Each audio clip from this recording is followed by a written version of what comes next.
All right, so now we're recording. So welcome back to SD 555, Intermediate System Dynamics Modeling. I apologize, I have a bit of a cold, so my voice is a little strange, but I might be coughing here and there. Apologies in advance.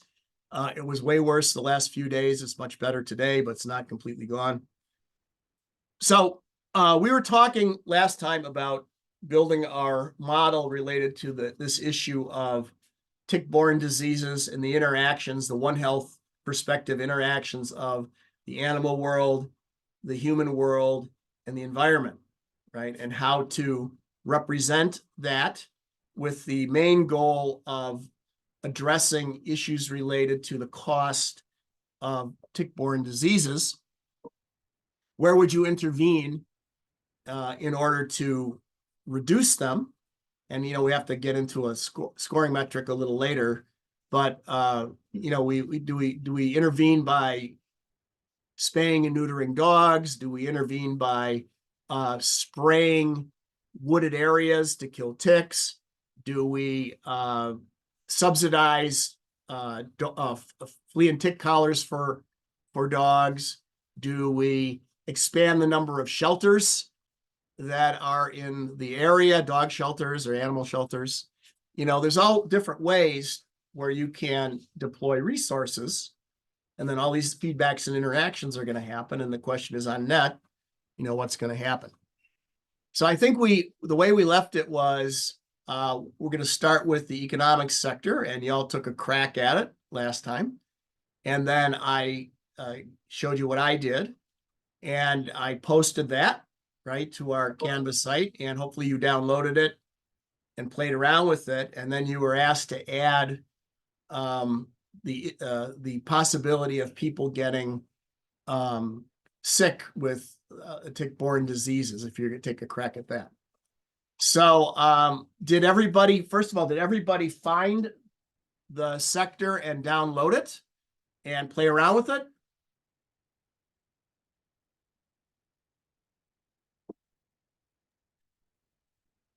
Wait, sorry. We were supposed to use a specific model that you uploaded to the course. Mm-hmm. Okay, I misunderstood that. I just updated my model to show the additional stock. Well, all right. Is your model working? Oh, no, I don't know. I haven't got all the amounts in there. Okay. So Ashley, can you hear us? I know you're driving. I can hear you. Yep. So were you able to find the sector and download it and play with it a little bit? Get acquainted with it? I think I had a similar understanding to Najal on that, because I was mostly just adding to what I had already built from our conversations during class. Okay, What's so the name of the model that we were supposed to use on Canvas? let's see if I can pull up our thing here. I got everything else open here, but I didn't open up the portal. Hang on here.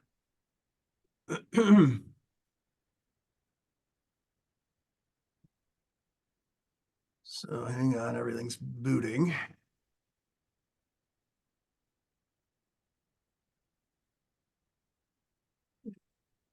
System dynamics modeling.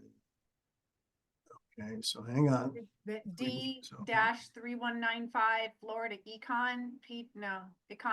Yeah, the feral dog and tick model economy sector. So everybody sees the syllabus.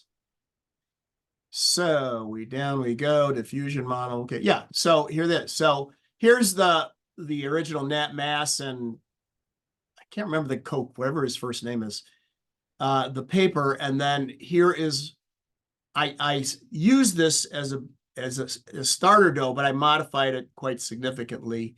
And here's the the economy, just this economy sector that I showed last time. So you were supposed to download it and acquaint yourself with it. and then see if you could add the possibility of people getting sick. So let me show you one other thing here. So if we go to the economy sector here, one of the other takeaways from last week, and I want to reiterate this because my experience is people, even though they hear it, they don't get it until they're ready to hear it. You should also notice that there are lots of generic structures in here that you've already seen. So, you know, if we go back, excuse me. If we go back over here, you'll see that there are ordering functions. If you remember the ordering functions, right? Including the ordering functions had in them delays. So the delay structure led us into ordering functions, right? So those are both in there. There is expectation formation in there, right? And then there is stuff from the first course. So just to, I said this last time, but let's make sure we all understand it. So this is an ordering function. So we looked at this in isolation earlier in the course, right? And we built upon it, right? We have delay functions in here.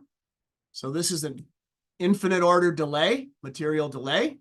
And that was part of an ordering function, one of the versions. So we looked at both of those things, right? Here's expectation formation. We looked at that in terms of generic structures. And from the first course, from 550, that was molecule number 3. That was expected order rate, if you remember all that, right? This was molecule number 2. And this was molecule, this is the advanced one. This is not the one from last week. And this is molecule 1. Okay, so how many is it? The 3 molecules from 550 are in here. And then the expectation structure, material delays, and ordering functions from 555 are in here. So that's 6 generic structures you've already seen and studied in isolation that are used in here. I didn't invent them. I said, aha, I can use that. And I plopped it in here and thought about, this is Suzanne suddenly, bear with me 1 second. Hello? Yeah, it's right now. In your WPI email?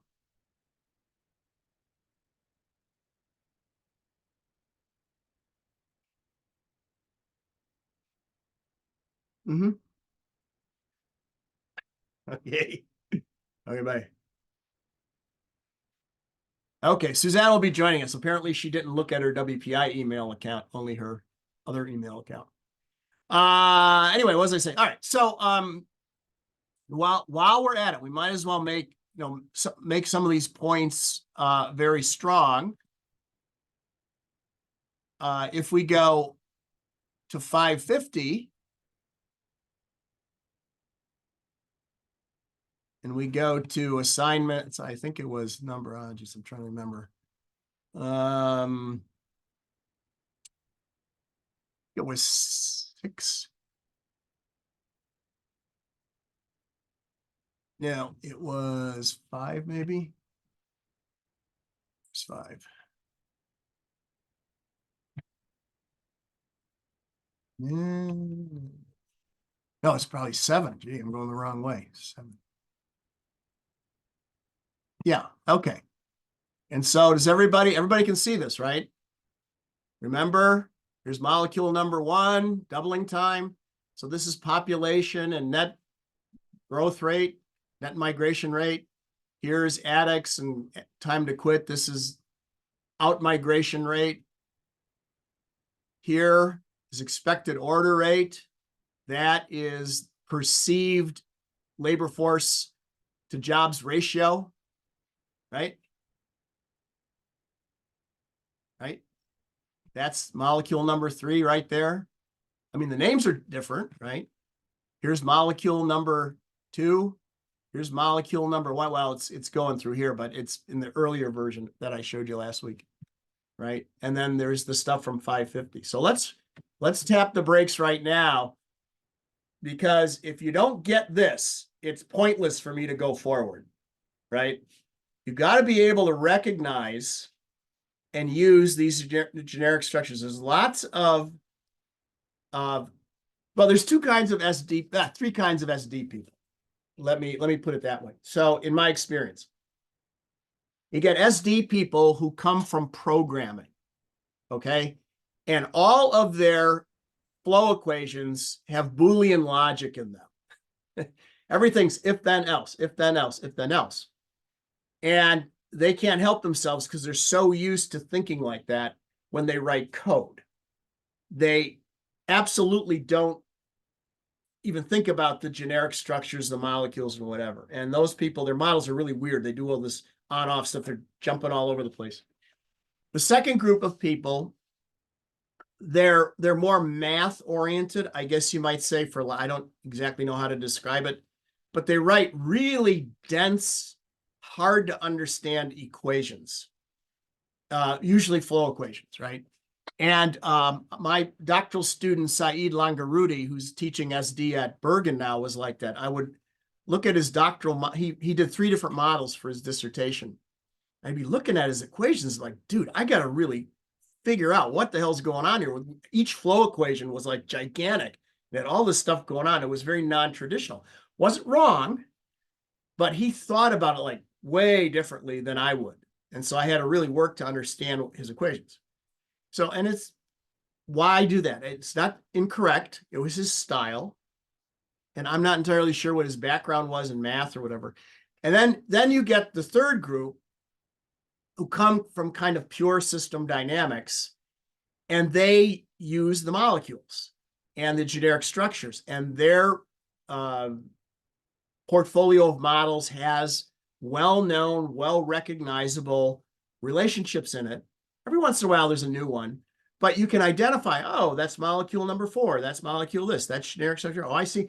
But they combine them in different ways. They're like Lego pieces, right? You can take the same set of Lego, big box of Lego pieces, and make all different things. But you recognize that's a corner piece, that's a brick, that's a, and so forth, right? So I don't advise at all doing the programmer bang, bang, Boolean logic approach. That's horrible. Don't do that. If you are a mathematician and want to write really, the other person who did this is also well-known in system dynamics. He was my first ever WPI undergraduate project student, Don Seville. And he was a mechanical engineer. And he also wrote these really dense equations that were like, trying to understand this. With enough work, you can understand it, right? But they were non-traditional. Right? But then most people just use it. And I can tell you people like John Sturman typically use the standard stuff, and they can build a lot of really great models using the molecules.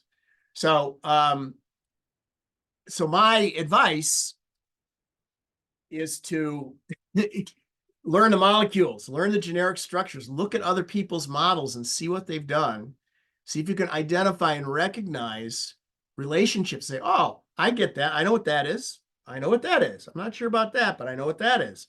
You have a big head start on figuring out what somebody's done and why whatever they've done is working or doing something interesting, right? Very important. Because think about it. If your job and as a doctoral student is to build an original model that can stand up to peer review, you can't just grab something and change the variable names. You have to be able to do this, right? So that's the skill you have to develop as we go along. Obviously, when you're new to the game, there's a learning curve, right? But that's where I'm not scolding you. I'm trying to orient your thought process for moving forward if you want to be a PhD level system dynamics modeler, how I would recommend best going about it. So studying the molecules, recognizing the molecules, assemblies, generic structure, whatever you want to call them, right? And then saying, okay, I understand this one. How could I'm presented with a problem? How is there anything in my portfolio of generic structures, for that matter, papers other people have done? Like I remember the NatMass Koch model, Florida model, right? When Suzanne presented this problem to me, I'm thinking, I'm not going to build an entire economics model, right? I need a little economic sector big enough to oscillate and generate oscillating economic activity, but not some gigantic, macro model with international trade and the Federal Reserve and all that stuff in it, right? So what to do? So stare at a blank screen till a bolt of lightning hits me, or say, is there anything that can help me get started here? Right. And I remembered, I don't know why I remembered the NatMass Koch model, Florida model. And I said, I think that's about the right size to get me going. Right. And I searched and I found it. It took me a while to find it. And I just found the D memo as is posted on our Canvas site. Right. So it doesn't have everything. It didn't have any equations and whatever. And I said, I think I can probably I got good starter dough here. And then I said, well, it has to oscillate. I don't think this thing oscillates. So I'll figure out how to make it oscillate. So stocks create delays and negative loops cause oscillation. So I added businesses and development, right? And the table functions were presented and I thought, oh, hell, I'll just put in some more traditional economic relationships, some elasticities and show you guys. So I put that in there and it works fine, right? So that's the thought process. We could have gone urban dynamics or, and all of that. That was probably too much, right? So let me tap the brakes. So everybody gets that point, hopefully, that you want to start on the track of learning the molecules, learning the generic structures and identifying them in other people's models. I mean, you can start there is look at somebody else's model. Look at World Dynamics. Get Jay's book or whatever, and look at the World 2 model and say, can I find any molecules in there with which I am familiar?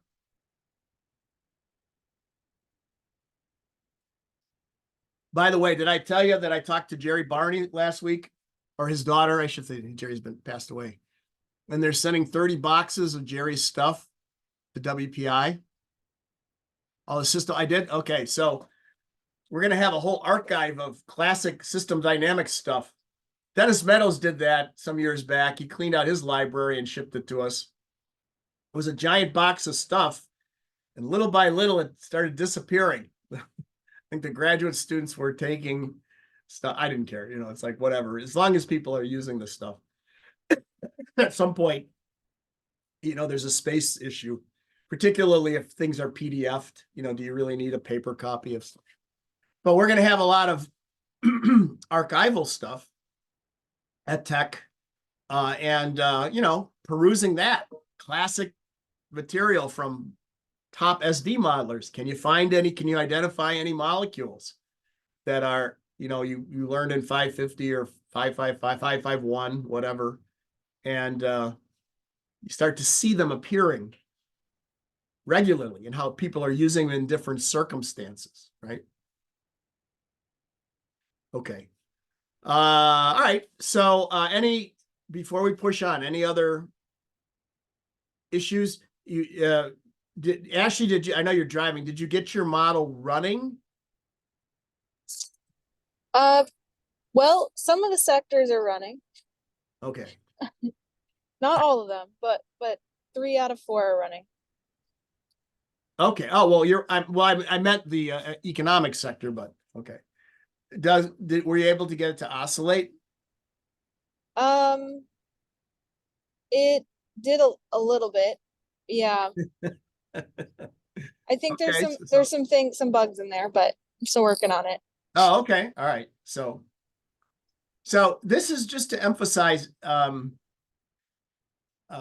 the real world system dynamics is almost always someone will present a problem to you. And, sometimes you identify your own problem, but even then it's because you've read something, you've heard a news report or whatever. And based on the information you hear, you read about, whatever, you have to try and, in your mind's eye, figure out a model. The structure that causes the dynamics that's being described, right? And that's not easy to do. It looks, bathtubs, faucets, looks very simple. And you look at any of those molecules, they're written with, the flow equations are written with arithmetic. Multiplying and dividing, really. How hard can this be? Well, it's hard, right? You're trying to identify what in the structure of the system is causing the phenomena, right? So the skill is also not just to know your molecules, but to hear what the problem is or read what the problem is and say, okay, I need to build a model that does the following things, right?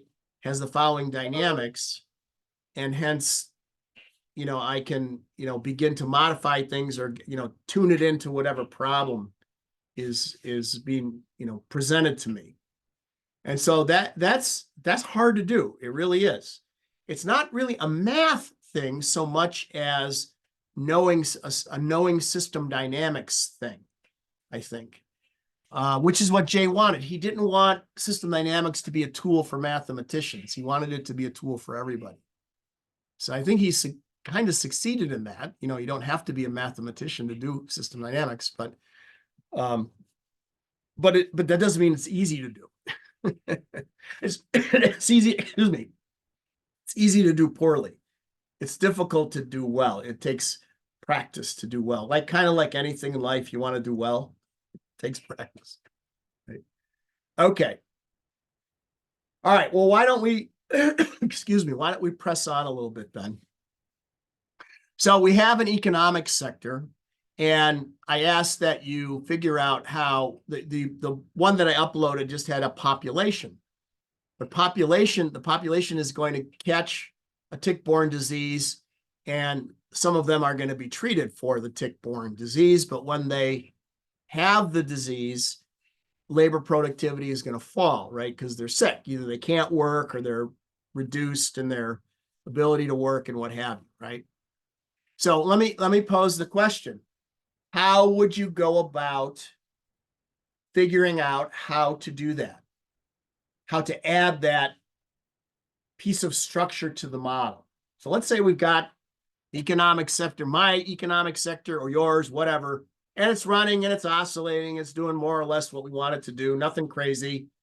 We could add profits. We could add income groups. We could add taxes. We could jazz it up this way or that way. But the basic sector is doing what it's supposed to do. But it just has people in it. The people are not sick or not sick or whatever. So we have to make it a little more interesting. So how would you do it? Any thoughts? I haven't looked at this, but is there a sector for people that are infected at all? Well, that was the assignment for this week. Start figuring out how to do that. I think there should be a sector for the people that are infected, workers that are infected, and then bring that data into the economy sector. Okay, that's what we're supposed to do. So question is, how would you do it? Where would you begin looking? What would be the thought process? Go ahead, Najla. Yeah. You would have let Najla go. I just created another stock next to the human population for the infected people and gave it a buy flow so that people can move both ways, since we said last week that they could move from either bucket back to the other one. Okay. And then I changed everything in my equation that had been going from, I previously had like a converter for people getting infected. So I kind of reworked the model after doing that. Okay. Fair enough. Anybody else? Ashley, how you doing? Your eyes on the road? No, I'm doing good. Yeah, so for the infected people sector, I kind of showed that last week, but my thought was you have your general population of people, and then some of that percentage of that population becomes infected. So I had a dual flow out of the human population, one going to deaths and one flowing from healthy humans into infected humans. So basically you had a flow going into all the human population of births, people being born and being in the community, and then some flowing out into being infected, and others trickling out because of natural causes. Okay. And then you can change the rate of infection. The rate of infection is changed by the other sectors in the model. Okay. Okay, fair enough. Any other thoughts on how one would go about doing it? What do you think Mike would say is a good first move when asked to add something to a model based on my rant a little bit ago?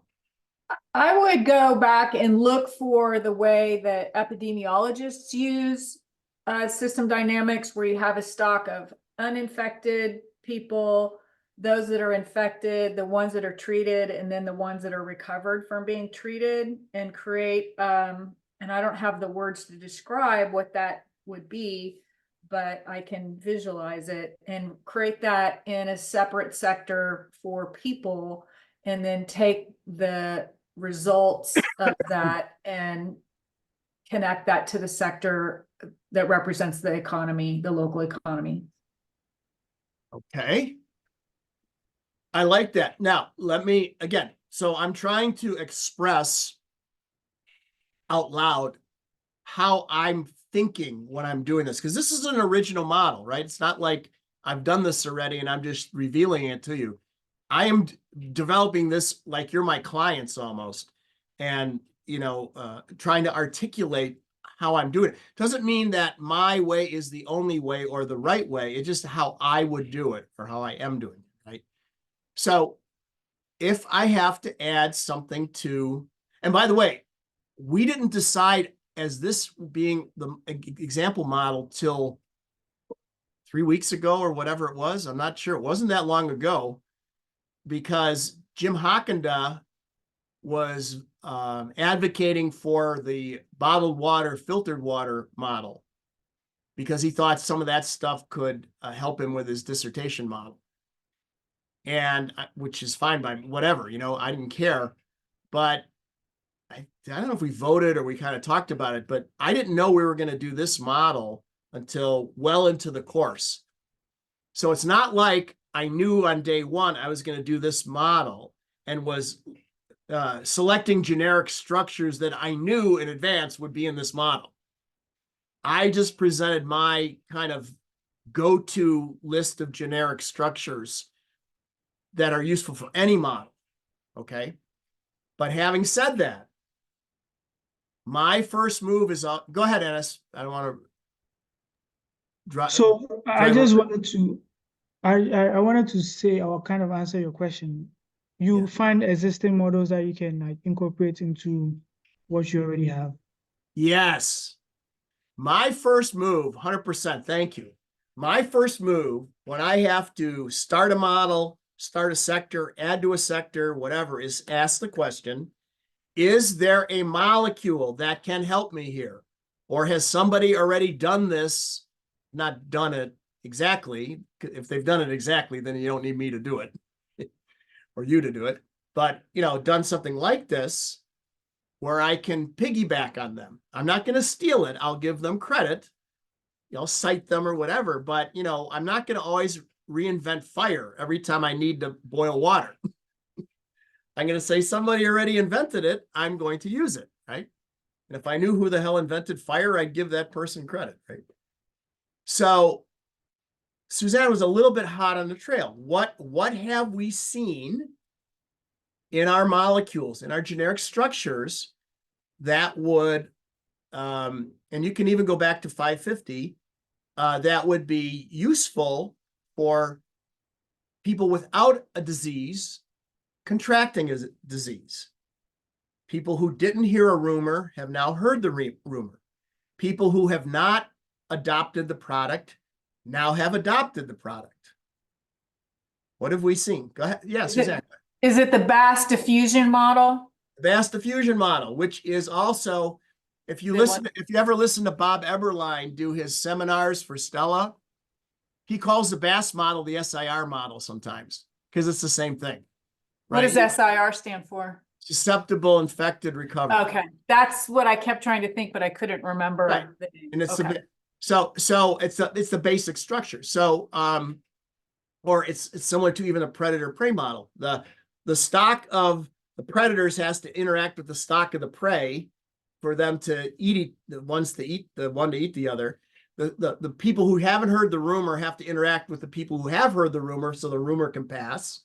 The people who don't have the disease have to interact with the people with the disease so they can pass it. The word of mouth, the non-adopters have to hear about it from somebody who's already adopted it to pass it along from word of mouth and so forth. Now, the transmission mechanism isn't always exactly the same, so it's a little trickier. Okay, so but I would start with the Bass model. Okay, now remember we covered the Bass model, right? Everybody remember that?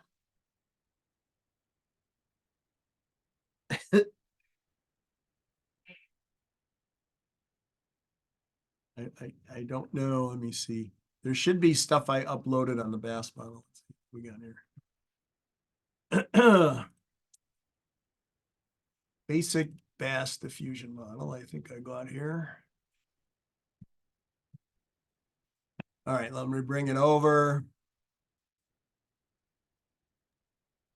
I see it. It's under diffusion models. It's the first one. Right. Yeah. Okay, remember when we covered this? Yeah. So we have, you didn't hear about it and you've heard about it and you wanted one, right? And the word of mouth, you have to have the interaction of the non-adopters and the adopters. Okay, and the current fraction of adopters relative to the potential market. So this divided by this is the current adoption fraction. So when this is 1, it means everybody who could adopt it has adopted it. Everybody who could hear the rumor has heard the rumor. Everybody who could get the disease has contracted the disease. Okay, so it's kind of a probability of the word of mouth being effective or of you getting the disease or whatever. But it's a little more sophisticated because just because this is more like the chance you're going to run into somebody, I guess, that's heard the rumor, is an adopter, has the disease. And then the question is, well, just because you run into them doesn't mean they transfer it. They tell you the rumor, they give you the disease or whatever. And this is, how much they're sort of out and about. And then this is how much they could be out and about in the woods and never running into you. You might live in a rural area versus a very densely populated area or whatever, or you're going in, where didn't you have to wear masks versus you had to wear masks when you were in closed shopping areas or something. If you were in an outdoor football stadium, maybe you didn't or whatever. You get the idea. So you can jazz this up a little bit, right? All right, so let's tap the brakes there. Everybody agreed that, okay, and then when the first class we played the SIR game, the pandemic game, right? The pandemic flight simulator, and you could look at a transfer of a disease, right? So let's just make sure everybody is, I know you're hearing my words, but is everybody everybody's like, yes, now that you're saying it, I remember, right? Yes. Okay, Ashley is a yes. Suzanne is laughing, so I guess laughing is yes. Opposed to weeping. I know Ennis didn't take 550, so, and Najla, I'm not entirely sure if you remember playing the flight SIR flight simulator and, you know, doing all this stuff in the first. Oh, yeah, I remember the Bass diffusion model. I was Yeah. also thinking of like ordering functions maybe, since it sounded like there were several buckets that people could go into. Well, there will be ordering, there is, and there will be more ordering functions, but I'm thinking more that this is in the Bass bucket, Bass category or SIR category. Now okay, so that said, what makes it a little different? It's really not the Bass, it's really not a traditional SIR model. I have the disease. I really am sick. Suzanne doesn't. We get together to study her system dynamics model and I cough, sorry. And now she has the flu or whatever it is. This is different because you have a vector involved. Ah, Have to have yes. exposure to the vector, and there's all kinds of variables that are required in order for the vector to successfully transmit the disease. Ah, yes. Yes. Okay, great answer. So what happens is if my dog has Lyme disease or whatever, and the dog licks me or whatever, I don't directly get Lyme disease from the lick. The way it happens is there's a tick on the dog and it molts, it drops off. And then when it's ready for its next blood meal, it leaps on me. And that's how I get it. That's the vector, right? So there's this, you have it and you don't have it, but there's this third thing that's involved, right? Yes? So the Bass model, the SIR model, the spread of a rumor model, and all that stuff is good starter dough. We're hot on the trail, but you can't just plop that in there and change the variable names and say we're done, right? You got to think about it. But at least we're not starting from scratch, from zero, right? Yes? Okay, so good. Oh, go ahead, Suzette. You're either high-fiving me and agreeing or you want to ask a question. No, I want to ask a question. So when I'm trying to figure out how to formulate this, I realize now that we don't have any data, but I would like to be able to structure this model in a way that it would be easy to have real data put into it, so we don't have to redo it at some point. Is that a valid consideration?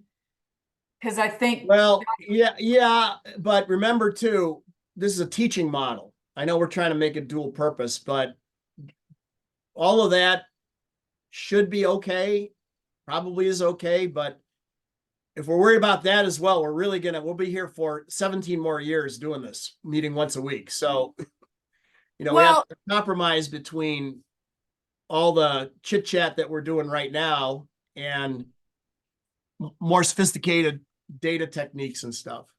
okay, we have to figure out some data technique for getting the tick exposure represented in a way that's meaningful. I guess if you're not. Well, you got to bear with me. We're one step at a time. I've been working on this quite a bit, so there's a lot I haven't shown you yet, but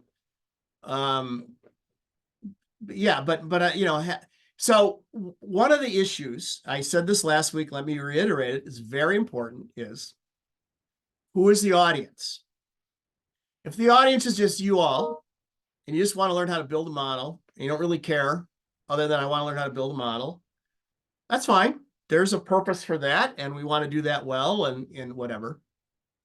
But if there's also a purpose to say, now, once this thing is, we're two birds with one stone, we've created this thing and we've learned, but now somebody like Suzanne is going to go shop this thing around to people who might fund more of this sort of work.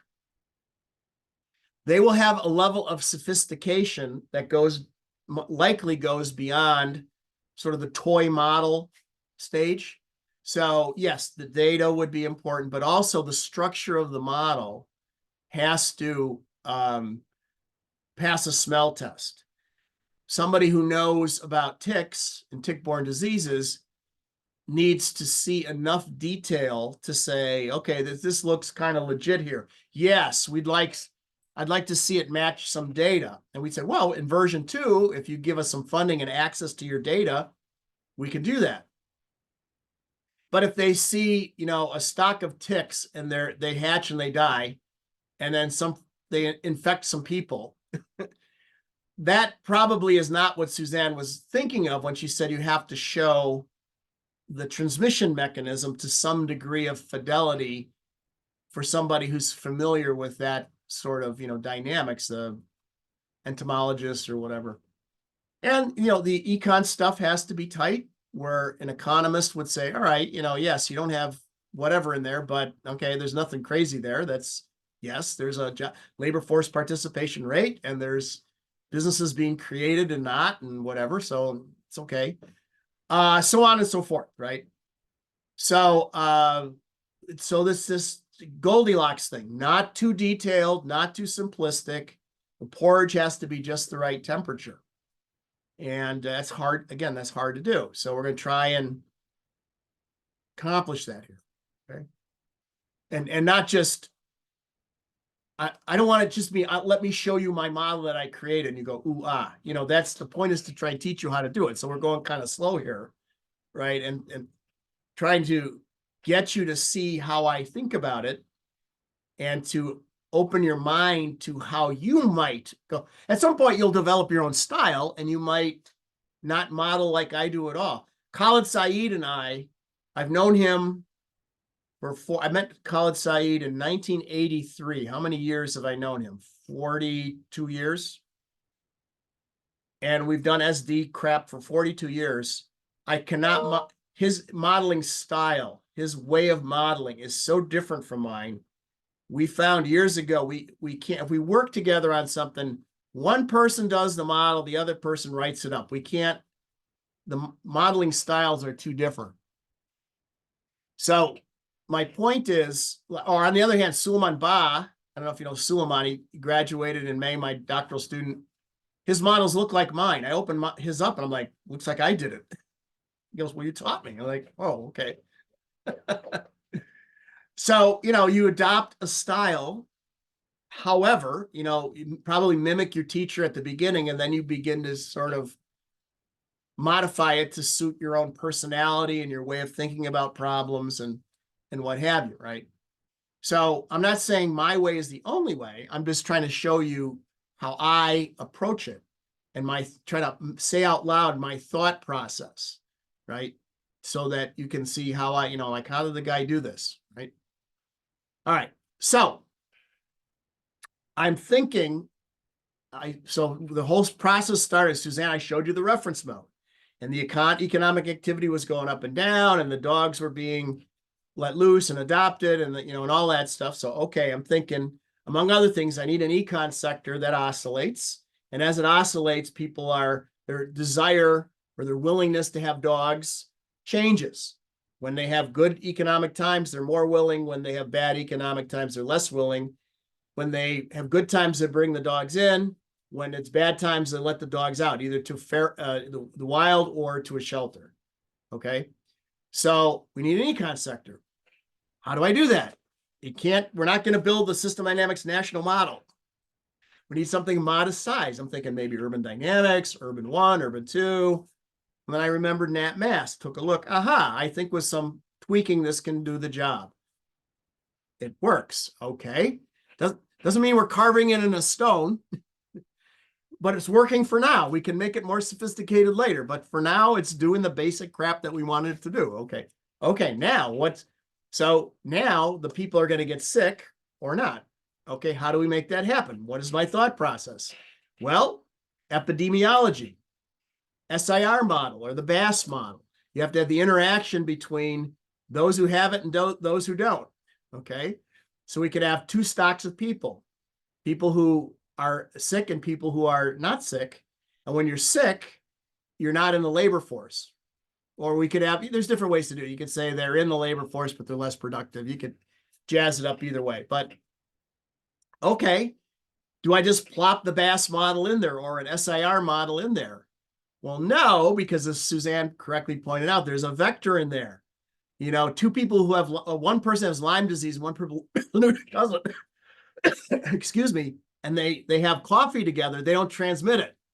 You need the vector, you need the tick, right? So it's a little trickier, right? Yes, everybody's following my chain of articulated logic, hopefully, yes? Okay, so thumbs up, yes, all right. So what's my next move then? Or what would your next move be? So I'm hot on the trail. I got a working econ sector. It's not perfect, but it does the job, at least for the moment. I've got to split the population and have sick and not sick, and they got to get sick and get recovered. It's kind of like the BAS model, kind of SIR is more when he's sick, not sick, but there's this vector thing in there. What do I do? Can you put it, just to keep it simple, can you put a converter in there that just says something about percentage of population with tick exposure? You could, yeah. Now, And then that would be like tick exposure. You'd have another one associated with that that would say, what is the rate of infection after a certain amount of exposure? right. So yes, you could do something like that. And I think that's kind of what Ashley has done. I don't want to put words in your mouth, Ashley, but that's pretty much what you did, right?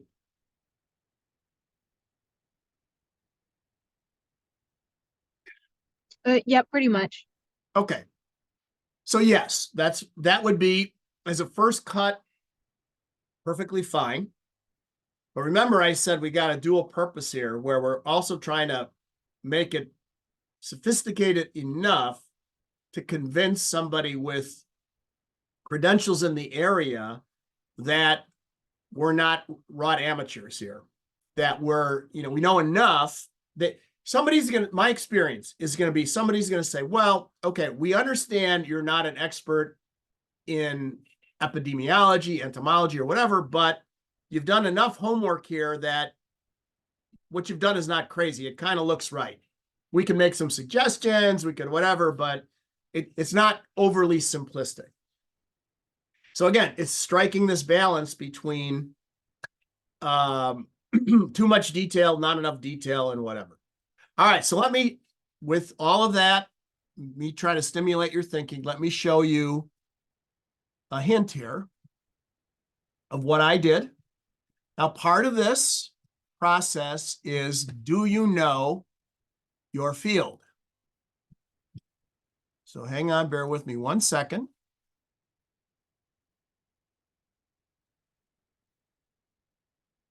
Do you know the field of system dynamics?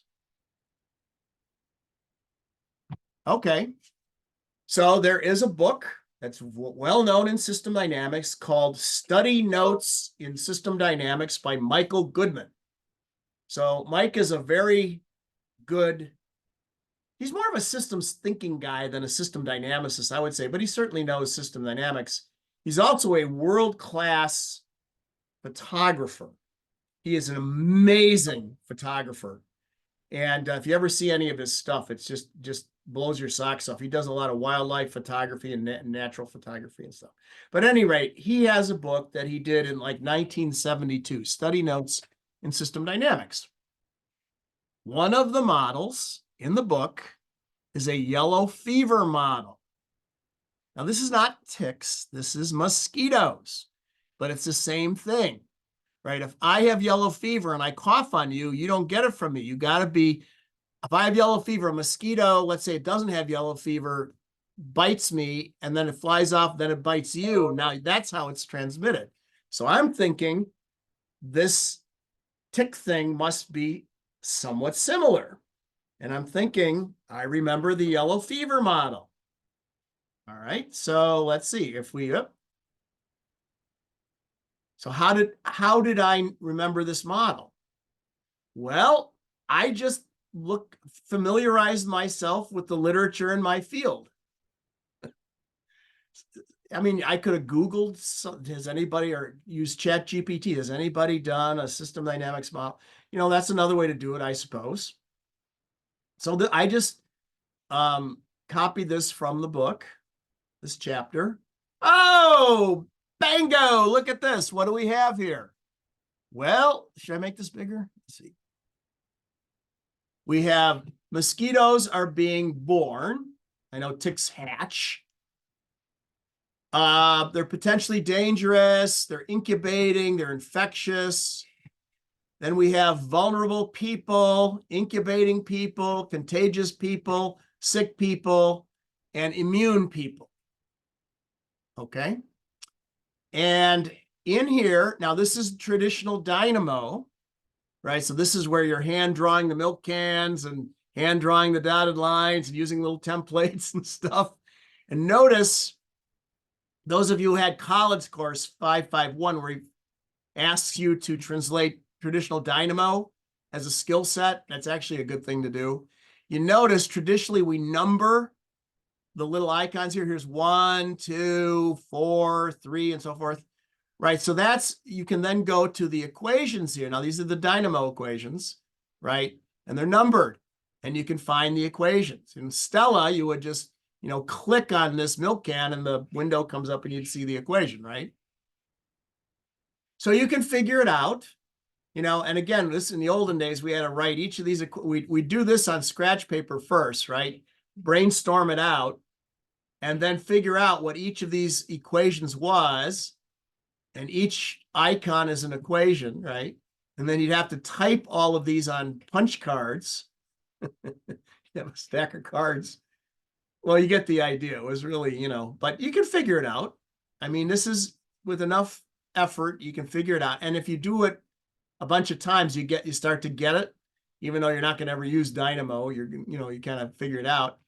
And then what would happen is you'd see the traditional printout would come off. It would be green computer paper coming out just from the mainframe. And there would be little, in this case, you see the little plus signs here, asterisks. You could tell it in Dynamo, you know, population should be P, deaths should be D, and then you'd have to take a pen and connect these. You'd have to hand draw to connect the little plotted points to show your continuous curves. So that's how we used to do it in the old days. Lots of fun. Sidebar, who wants to hear a funny Forrester story about this? Anyone? All right, so Jay was very persnickety about his system dynamics. If you were on his shift, you better do stuff right. So I won't mention the name, but there's a well-known system dynamics guy, very well-known. And at some point, he refused to work with Jay anymore. And the breaking point was that the Dynamo output came out like that. And Jay had designated a particular kind of pen as the system dynamics pen. And he wanted all those plotted points drawn with the system dynamics pen. And this person didn't do that. And Jay rejected it all. And he said, I can't work with this guy anymore. It's too crazy.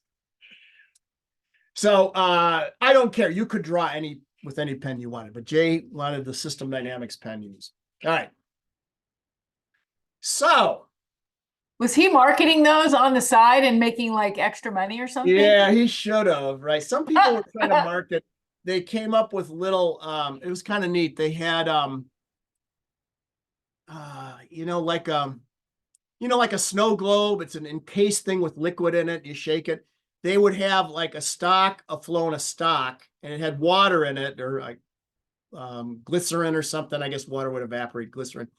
And then you turn it over and the water would drain to the other stock. You turn it over and it would drain to the other. That's all it did. But people are trying to sell those things. On System Dynamics t-shirts and stuff with the little man from the New Yorker magazine doing System Dynamics stuff and whatever. Anyway, all right. So I remember that and I studied it and I was like, I can use this. Okay. So bear with me. I got to see where I stuffed it. Da, da, da, da, da, da, da.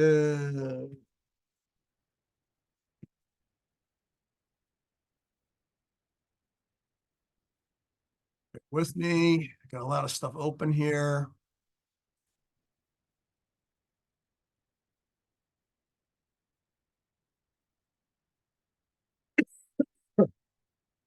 All right. So I said, I don't need the whole freaking mosquito, whatever thing. I just need the basic transmission mechanism that is going to be similar to the yellow fever thing, but is good for ticks. Okay. So this is what I kind of gleaned more or less from the yellow fever model. Okay, so what do we have here? We have uninfected hosts. So a host can be a bird or a mouse for the larva of the ticks. They go for they latch on to the little hosts. It could be a big host like a deer. So the nymphs and the adults latch on to bigger hosts like a deer or a dog or a person. Okay. And then they're infected. But the tick may or may not have the bacteria that it's Suzanne, it's a bacteria, right? For most of these diseases. For Lyme disease, it is. Some of the other diseases, it's a virus, but most of them it's a bacteria. Okay, so bacteria or whatever the thing is that gets transmitted. All right, so what we have here is the infected ticks. That's like the people who have the disease, the people who have heard the rumor, the people who have adopted the product, right? That's involved. They have to interact with a host. So the tick has to latch to the host, a dog, a person, a deer, whatever. The probability that they're going to latch on to an uninfected host versus one that already has the disease is just like in the Bass model, the fraction of the total population or the total number of households who has adopted, right? So it's the total hosts or the uninfected hosts divided by the total hosts, right? So in some sense, that's the fraction of the hosts who are uninfected. So the deer, the people, the dogs running around in the area with the ticks, what fraction of them don't have it yet? Some senses like the probability of running it. If I'm going to latch onto something, I'm a tick, that I latch to a host that does not have the disease yet. Okay, so that's involved. Then I said fraction of time the hosts spend in tick infested areas. So there can be, it can get more sophisticated, I suppose. You could say, well, what percentage of the area we're talking about, the county, the region, whatever, the state, has terrain or the environment that's conducive to ticks, right? Wooded area, hay fields, stuff like that. But what I just said here is, well, the dogs, the people, the deer, they're bounding about, running about, hiking. How much of the time are you spending every month in that tick-infested area? Okay, on average, right? Some people might spend a lot of time, some people almost none on average. So that's involved. And then, latches per month per tick and host infections per latch. And so I think I said I put in some noise there. So if the tick gets knocked off you or the dog cleans it off itself, a person picks it off, a deer knocks it off with its tail, whatever, within 24 hours, apparently it might not transmit the disease. So it's not 100%. Okay. And I put some noise in there. So the equation here is very similar to the Bass model. Okay. It's just all those things multiplied together. All these things multiplied together. Okay. And if you look at the BAS model, the SIR model, it's a similar set of ideas, except it's not the infected hosts that are infecting you. You got to have the vector. So here's where it gets tricky. So how about the ticks? Over here, it's infected ticks. But if you're an uninfected tick and you latch on to an infected host, then the tick can get the disease from the host, and then it could, as it goes through its life cycle, it can give it to another host. So in this case, there's not a big life cycle here. It's just infected, uninfected here. But now you have the total hosts and what percentage are infected.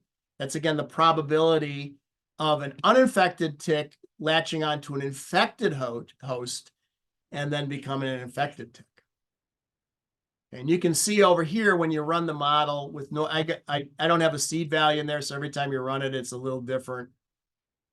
The same basic behavior, but it changes at a different rate depending on, the noise can represent weather and other idiosyncratic factors, right? And you can turn, there's a switch for noise. If you make it 0, you turn the noise off. And then it's just much smoother. Oh, I have some other, I might have had some other noise on here. What do I got here? I'll probably have to,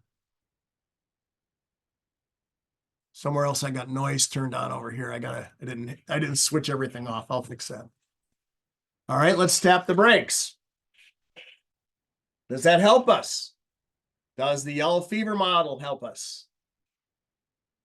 Now, we didn't take the whole yellow fever model, change the name from mosquito to tick and throw it in there. That's no good. So you have to look and see, what did I look for?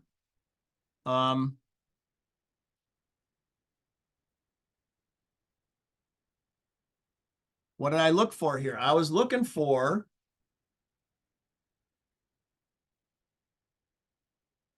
in here, where do we got the disease being transmitted from the mosquitoes to the people and the people to the mosquitoes, right? So, I didn't take this whole thing. I just said, this is kind of, sort of in the neck of the woods I'm interested in, right? What in there can I use? If we're going to write this up, we're going to cite this paper. I'm certainly telling you that I didn't invent this. I'm showing you my source. So I'm proud to do that. There's nothing wrong with utilizing the work of others as long as you don't claim you invented it, right? So I was in, what can I use from here that will help me out? Okay. All right. So what did I come up with here? So I took that stuff and I put it into the economic sector. Now, remember before we just had population here. Everybody can see this, right? Everybody can see. I think you can. Okay, good. So I had to move, the net birth rate came down like this. I had to move that. The in-migration rate was where the net birth rate was. I had to move that. I just moved this down. Then I said, I got to have people circulating here. Some fraction of those who are infected get treated and they go back to being uninfected, right? And, if people are leaving here, they also could be leaving here. Let's just assume the same rate of outmigration. People are always leaving, going somewhere, right? So the question is, on net, are more coming in than are going out? But people are always leaving. Demographers I talked a lot to the chief demographer for the state of Nevada. At one point, I was doing consulting out there. And he looked at that and he goes, yeah, that's pretty much what we do. So I'm like, okay, official demographer said that's okay. And then there's my switch for noise again, right over here. I just took that basic stuff from the thing I just showed you, what I derived from the mosquito model, the yellow fever model. But in this case, I don't have the ticks in here, right? Notice I have tick sector, total infected ticks questing. So the questing ticks are the ones that are looking to latch on to something. Okay. So that's in another sector I haven't shown you yet, but that would be equivalent to where is it? No, sorry. Got so many screens open here. That would be equivalent to infected ticks here. So in the infected ticks or the infected ticks questing, looking for something to latch onto is from another sector I haven't shown you yet. But what I'm saying is I took this stuff and put it into the model. Okay, that's this stuff over here. Okay, so people are going to get the disease, and some fraction are going to get treated. Now later, so there's some things here that occurred to me might end up being important and might be in another version of this thing, which is, well, what if you're infected but don't know you're infected? Okay, what's going to happen then? So, you know, and then you can be misdiagnosed. There's all sorts of things that can happen between here and here, right? Going this way. And there's potentially a lot of costs involved, misdiagnosis or not getting diagnosed early. Excuse me. And you're changing your behavior. If you got it, but you don't know it, you're running around the woods more. You're still running around the woods hiking or whatever you're doing, and then ticks are getting it from you and spreading it more, whatever. So this even still is very, very sophisticated, and depending on how much, you know, where we want to look for policies, we might want to jazz this up a little bit, that there's a bunch of stages that happen before you go back over here. But for now, I think this is okay. All right, so if you run the thing. I guess one question I have, Mike, is you recognize, unlike malaria, you do develop some immunity to it, you know, after you've been exposed a couple times. At least with Lyme disease, I'm not aware that that really happens. You're still susceptible to getting reinfected and still having severe disease with most of these tick-borne diseases. Now, I'm not saying I know for sure that's the case, but frequently you'll you know, people they get treated and you get reinfected if you continue with the same behavior. Okay, so sort of as Jim Hockender would say, if he wasn't at the Celtics game in a luxury booth at the moment. It's so good that he got to do that. But what he would say is there's a patient journey that needs to be studied. And that's one of the things he wants to do with his funding. And I think the patient journey thing here has a lot of legs in terms of correct diagnoses, when you go to the doc, how do you change your behavior if you know you have, you know, all that stuff is not represented here and might make some sense to put in. I wouldn't put it in version 1 necessarily. But the second I hear from an insurance executive, we'll fund this, but we want to see the patient journey in there, then I'm like, dude, no problem. Do that. Right? Yeah. So, you know, but we're aware that, and remember, models aren't real. There's egregious simplifications of the real world. We're always leaving stuff out that's in the real system. The question is it relevant to whatever we're trying to accomplish with the model? So, and, you know, again, if all 5 of us had equal modeling experience and acumen, we all heard the same narrative and saw the same reference mode, we all went away and 2 months later came back with a model, I would say all of our models would be similar, but very different. They would all have ticks, they would all have dogs, they would all have an economic sector and whatever, yes. But what each of us regarded as important, valuable, necessary, whatever, would probably be very different, right? So, and it'd be interesting, right, to see what people would come up with. But so I'm not saying I'm right or wrong. I'm right, you're wrong, you're right, I'm right, whatever. I'm just saying this is how I'm doing and how I'm thinking about it. And you know, and I fully acknowledge Jay Forrester could probably do it better than me.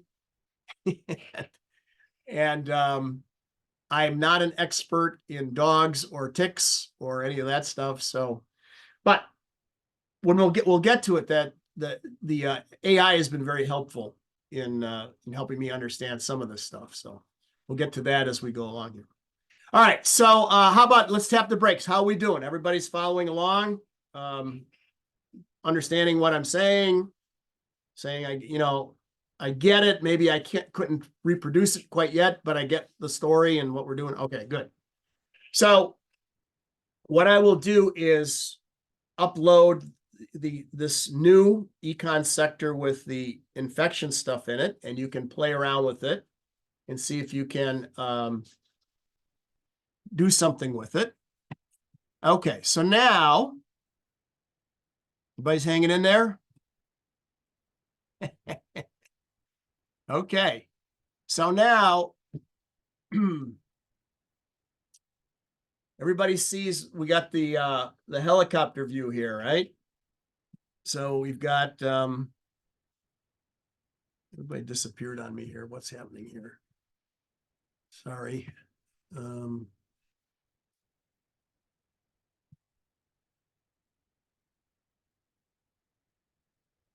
Can you see my screen? Can everybody see my screen? Oh, you can. Okay, sorry. I got so many windows open. All right, so this is the helicopter view of our model, right? We've been talking about the economy sector, right? And, you know, we said that the ticks are going to be infecting people, and that will change along with the economy's oscillatory behavior, the willingness of people to own dogs, to take care of dogs. When they want more dogs, they will get them from the shelters or they will get them from the wild. And when they don't want to or can't afford to take care of the dogs, they'll release them to the wild or they will take them to a shelter. There is no breeders in here. There's no Petco or any place like that where you can purchase a dog. So this is just the shelters and the feral dogs. And of course, some of the feral dogs will have ticks. We'll make some assumptions that the shelter will take care of the dogs. They'll spay and neuter them and treat the Lyme disease or not, but I've been assuming that they will. So that if you get a dog from a shelter, it's going to be spayed or neutered and free of disease. And when they're out in the wild, whatever's happening, right? They might have been released and have already been spayed and neutered or whatever. So there's a lot more going on there.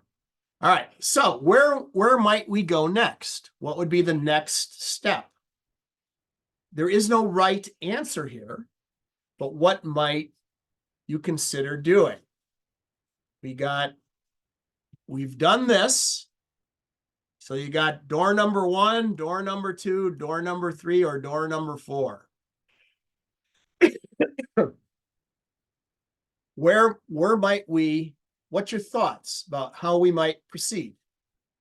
What would be a next step? Let's say we've got the economy sector kind of working, okay? And it's people are getting sick and getting treated, okay? And there's the oscillatory reference mode going on, all right? And we know the narrative, the story is that when times are good, dogs come in from shelters or the wild. When times are bad, they go the other way. Okay. And then when they're in the wild, they're getting the ticks on them. When they're in the home and they're have the disease and the tick is on them, the ticks can drop off and then go to the humans and so forth. Right. So in light of the story, what might we model next? Where might we go next? There's no right or wrong answer, but what are your thoughts? How would you think about the problem?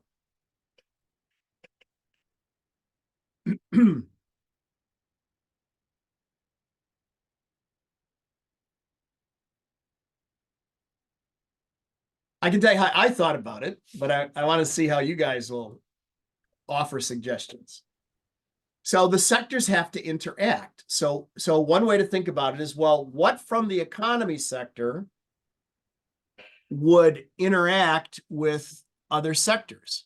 So again, the economy sector over here, something's going to interact with the feral dog sector, with the shelter dog sector, with the owned dog sector. That's kind of, you could almost say that this might be the human sector, and these would be subsectors in the human sector. You could do that.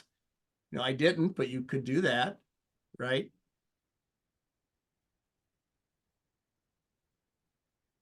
So, and feral dogs I'm assuming some can be captured and brought into shelters. You see them running around your yard and you say, I can't handle it, but I'll bring it to the shelter, right?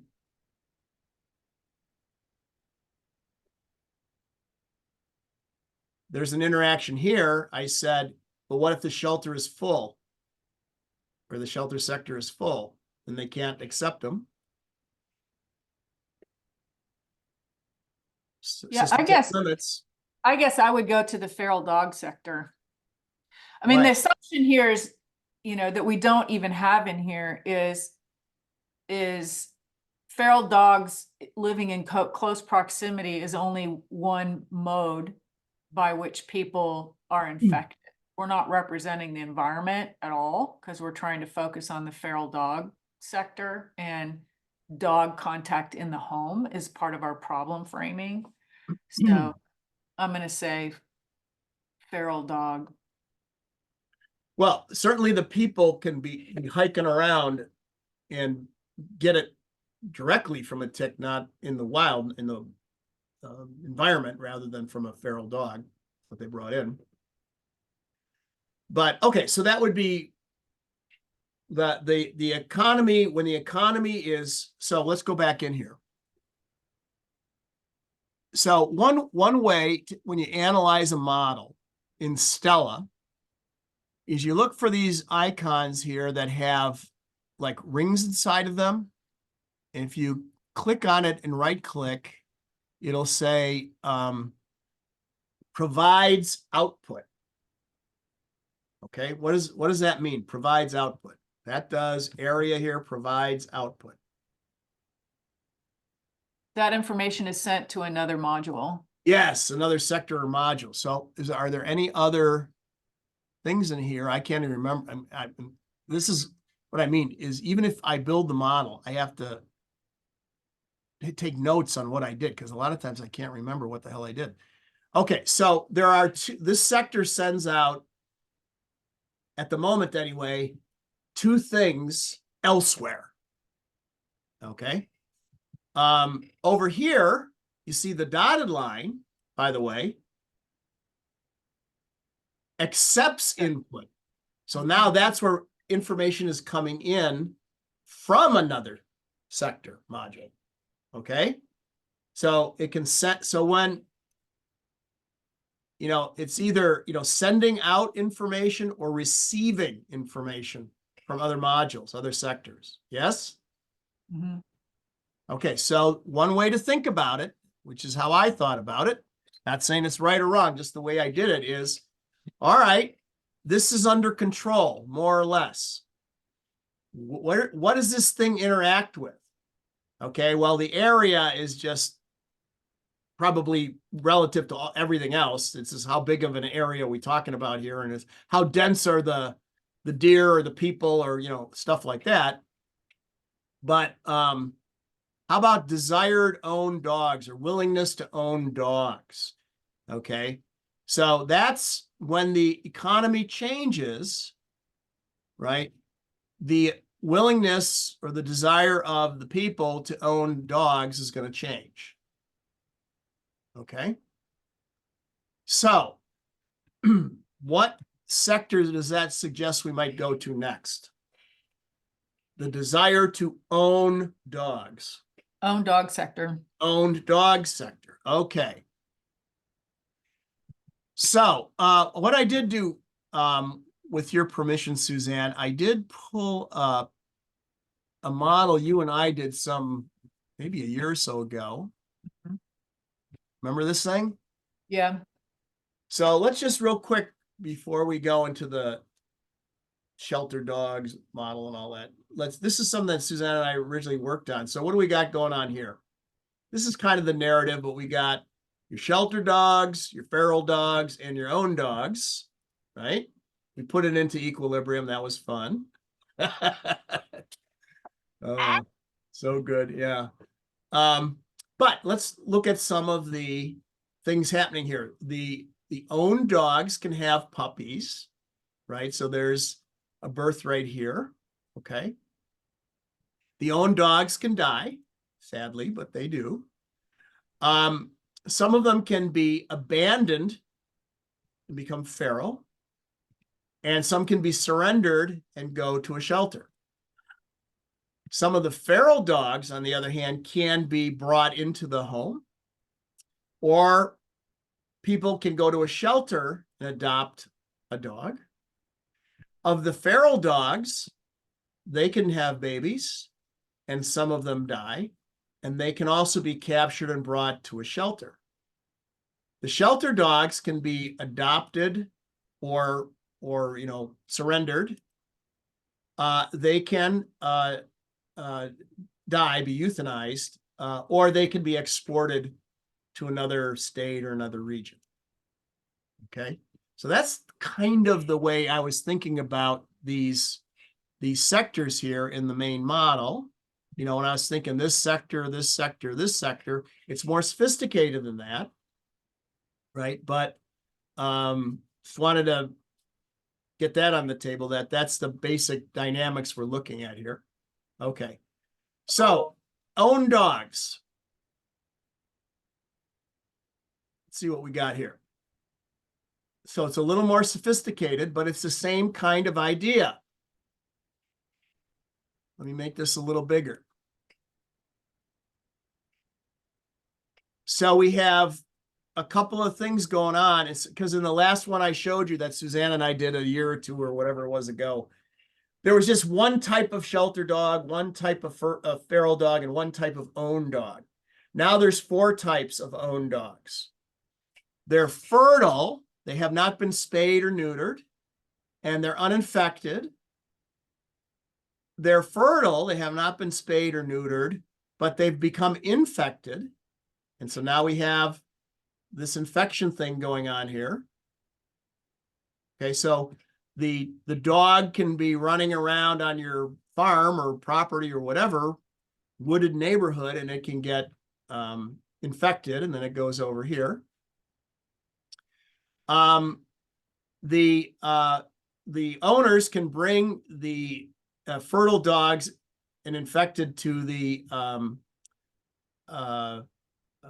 vet and get spayed or neutered. Now, one thing I was going to ask you this, Suzanne. If somebody brings in their dog, excuse me, to be spayed or neutered, but they have, let's say, Lyme disease or some tick-borne disease, do you simply say, okay, we'll spay and neuter the dog, and you don't check for any of that other stuff? Or is it standard operating procedure to check them for all that other stuff anyway? And they'll leave either spayed or neutered, but also disease-free, because that would change some of the logic. Well, everybody does this a little differently. I think as a rule, we probably don't check for tick-borne diseases enough for screening before they go to surgery, because one of the side effects of full-blown infection is they can be very anemic and they can have no platelets to clot their blood. I personally do not want to be doing surgery on something that's anemic, doesn't have enough blood, and it can't clot its blood. That would be very bad. But it's not we don't generally screen for tick-borne diseases before we do spaying or neutering. And I know it's a problem in some of these big spay neuter clinics. They'll have dogs they'll lose in surgery because they have tick-borne diseases and they are you know, they are compromised. They don't clot their blood well. They are anemic. So, you know, I think it's something we should check for. And on feral animals or ones at the shelter, you know, if I guess the thinking is if you lose them, you lose them. I wouldn't do it that way. The other time, you know, you should do screening blood work, which would, if you do complete blood work on screening, that would probably tell you that you have a tick-borne disease on a complete blood count. But sometimes people don't do that, and they don't do that as a rule in the shelters. So, and So you what- know, the so- other reason would be So if what you I'm, had a get- what I'm getting at is it possible that there's a significant number of dogs that have been that are owned, that have been taken in to be spayed or neutered, but they still have the tick-borne disease because that has not been identified? And I mean, what you're saying is it should be, Mhm. and screening before surgery is important. But what I'm hearing, if I'm hearing you correctly, that not everybody does that. That would be true. Okay, so for policy space, you know, what if a law was passed that you had to do that? You know, what impact, what would the cost be and what would the impact be? See? Thinking a little bit ahead. So we'll leave this in here. Okay. So infertile, infected owned dogs, and then infertile, uninfected owned dogs. So the dog does not have the disease, but they get taken in to be spayed or neutered. They go over here. So there's 4 kinds of dogs. Now, what about all these flows? What's going on here? Well, if you're fertile and infected, you can go to the vet, be treated. Now you come back over here, and you can be also, same thing over here. You're infertile, you've been spayed and neutered, and then they do treat you for the tick-borne disease, and then you go over here. So you can move around. So how does the owned dog sector get fertile and uninfected dogs? Well, they can adopt feral dogs that are fertile and they have not received a tick-borne disease. Okay. They can have puppies.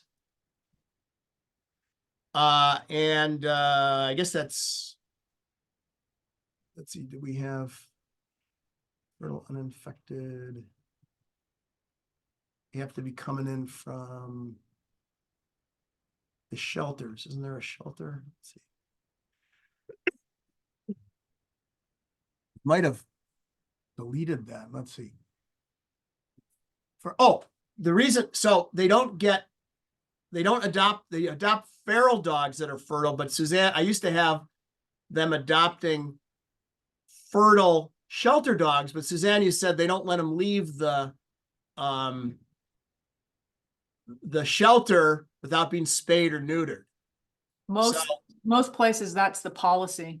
Right. So the way you'll adopt from the shelter, you'll adopt an infertile, uninfected dog. Okay, at least that's what the model is saying. They're not adopting fertile dogs and they're not adopting infected dogs. I don't think, no, yes, that's true. I got so much going on here. I can't remember what I did sometimes. Okay. Now, again, this is part of the consulting process. Suzanne is a domain expert, at least with some of this stuff, right? And if I'm doing something wrong, she's going to tell me and just say, the client's going to say, that's not how that works. Or it would be better if, and so forth, right? So you got to, as the modeler, be all ears, unless you're personally a domain expert in whatever the thing is you're modeling, to say, okay, somebody who knows what they're doing here tells me that this is not right, right? So we're always sensitive to, you know, maybe we didn't hear something correctly or made an assumption that's not correct or what have you. All right. So they can come in from the shelters as being infertile, spayed or neutered and uninfected. They can come in infertile and uninfected as feral dogs. So they've been previously spayed or neutered and then they got let go for some reason, abandoned for whatever reason. They can be surrendered to a shelter, or they can be abandoned to the wild and they're fertile and uninfected, or they can be fertile and infected and surrendered to a shelter or abandoned. Of course, there's natural death rates in all these stocks. And then same thing here. They can be surrendered or abandoned. They can die naturally, and the same thing over here. So all that's, is that clear? Is that the how people move or how dogs move around in here? Yeah, I think you've covered all of the permutations that potentially could happen. Some are much more likely than others, but it covers the assumptions. Okay, good. So that's, again, for version 1, we want to make sure we got things under control. We're not deviating from the narrative. Now, here is a way to calculate the fertility coefficient for the dogs. How did I do that? I don't know if I don't think I PDF'd it. I'd have to look, and I didn't open it now, and I don't want to take time now to root around. But Jack Pugh and George Richardson, does everybody know who they were? They're still alive. They're both retired. Jack Pugh and George Richardson. Does everybody know who they are? Suzanne Yes. knows. She's saying yes. I'm guessing the other folks don't know who they are. No, I don't. Okay. So Jack Pugh, remember I showed you Dynamo code for the yellow fever model? Jack Pugh invented Dynamo. He wrote Dynamo. So he was one of the 3 PhD students who worked with Jay Forrester to create system dynamics. So it was 3 graduate students, Will Fye, Ed Roberts, and Jack Pugh, helped Jay create system dynamics.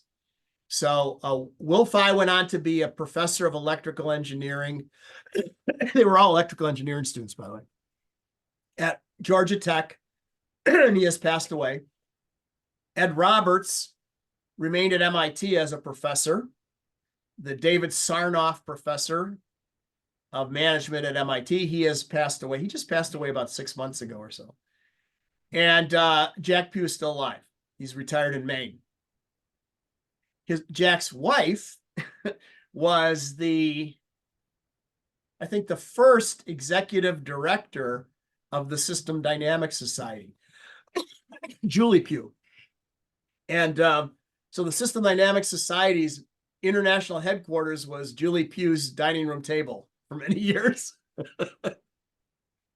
When the sidebar, System Dynamics stories, when the System Dynamics Society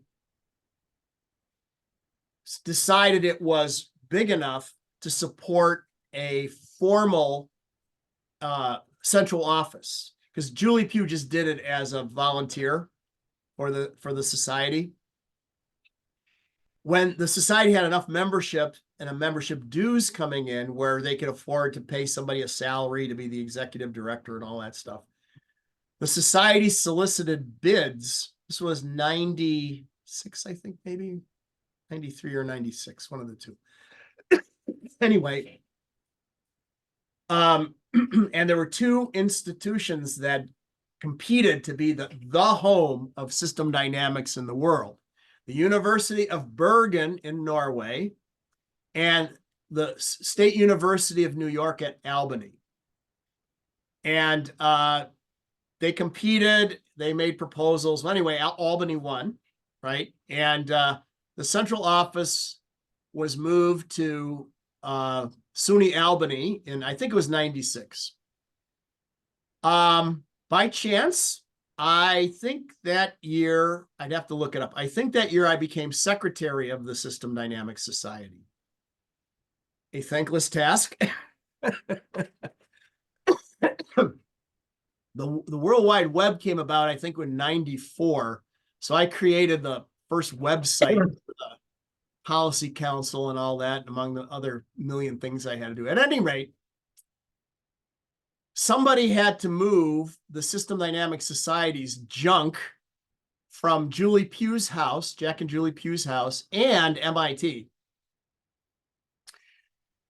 So everybody said, who is strong and has a truck? Mike. And you're the secretary, right? You handle like paperwork and stuff. I'm like, I volunteer to move the society. So I got my truck and I went to MIT, and Jay's administrative assistant, Nan Lux, met me.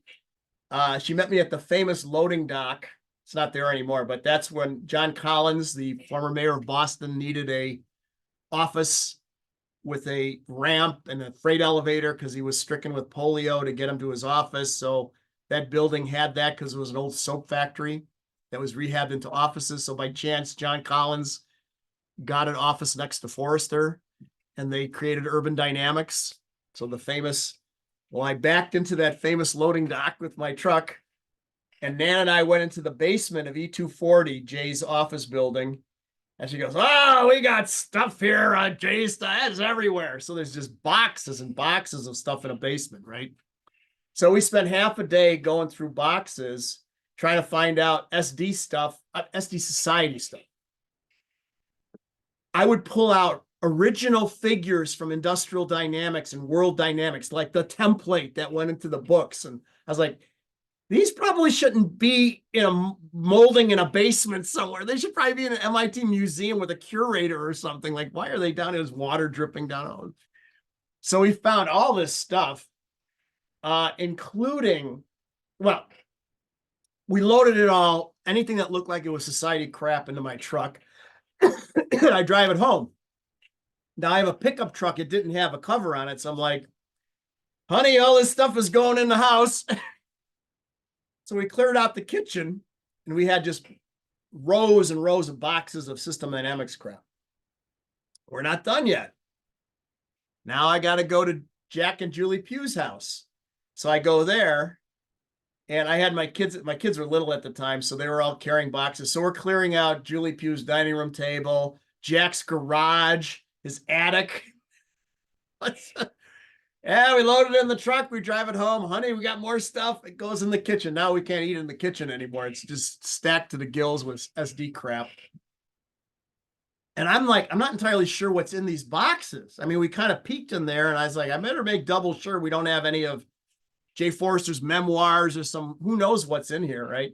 So I go through every box. Now, most of the boxes were just extra copies of the SD review, extra copies of conference proceedings, stuff like that, which was, people would write in and buy back issues of the review and stuff. So you wanted to have them available.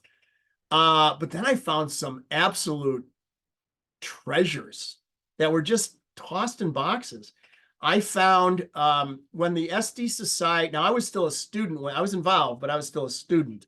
So I wasn't in the inner circle yet. So I found letters where Jay Forrester wrote senior System Dynamics people around the world. I was a student, so I was not one of them. Do you want to have a society? Do you want to have a new journal? And all of these famous SD people wrote back their views on the matter. And it was fascinating reading those letters to Jay. Nobody thought it was a bad idea, not one.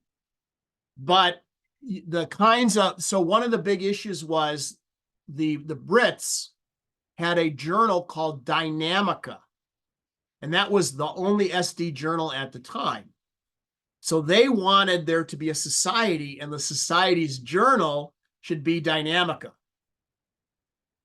And other people thought, no, we have to start afresh with the different journals. That was one dispute. The other dispute was very clearly stated by, I would say, the non-Americans, but the non-MIT people, that it should not be the MIT SD Society. It should be the worldwide SD Society and not MIT centric. They were very adamant about the MIT mafia controlling everything. So it was fascinating reading these people who I knew or knew of them and writing their, person. So there was a lot, there was original versions of the Constitution for the society and whatever. So I pulled out and I saved all the like archival stuff of the history of the field. And I put that in a special place. Like, we can't be losing this. So now I got to take all this crap to Albany and clear up my kitchen. So I load up the truck, and by chance, Khalid Saeed is visiting from Thailand. He flies in from Thailand. He wasn't in the States yet. And he's visiting me. And I go, hey, I'm going to go over to Albany with all this crap. You want to come along and help? And he's like, sure. So I don't know. It's a 3.5 hour drive from my house to Albany. And so we get, 2 miles into the trip, and Colin is out like a light. He's jet lagged like hell. He's out like a light, sleeps the entire way. So we get there, and Roberta Spencer, the new director of the society, comes out with a hand cart, and Colin's like, I'm really tired. Is there a place to lay down? So he finds a couch, out like a light. So Roberta and I move all the crap into the offices, the new society's new offices. Then she goes, you guys want to eat something? We're like, yeah. So we go to a restaurant and we have dinner. We say our goodbyes. We get in the truck, Colin's all the way back. Glad you came along, dude. It was really great talking to you, catching up with all the help you gave me. So he was jet lagged. You can know. I've been jet lagged, so Anyway, so where was I going with all this system dynamics lore? Well,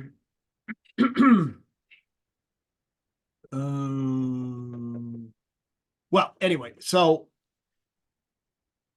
what is probably a good next move is to let me post the economic sector with the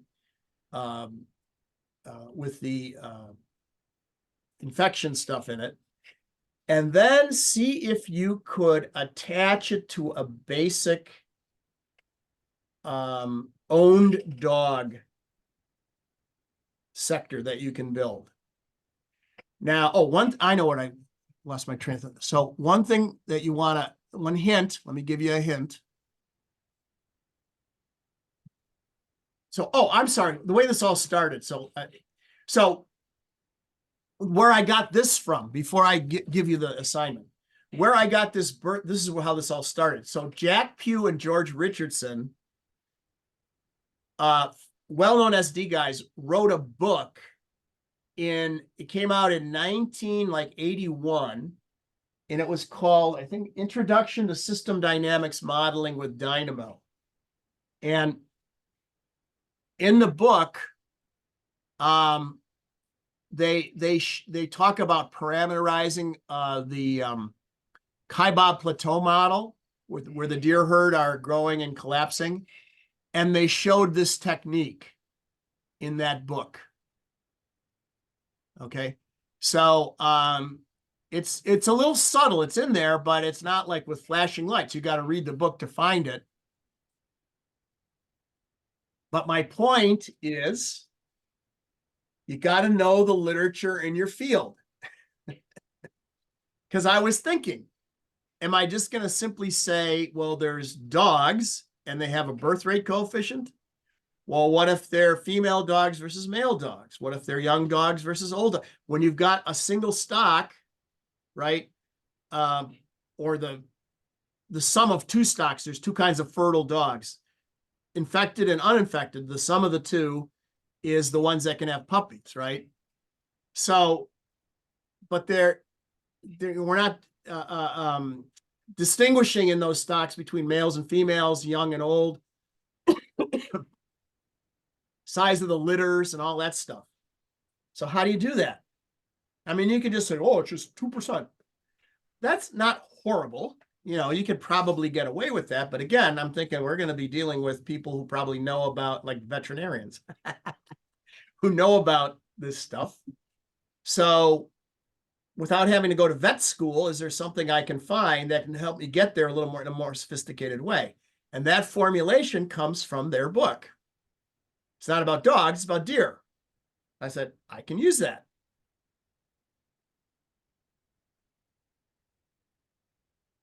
So now let's say, because that was in 1980, and hang on here, let me see if I can find this.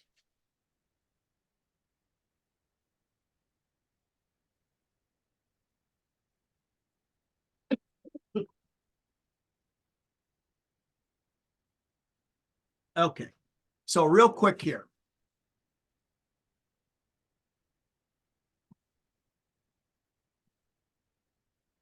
Okay, so here's their book.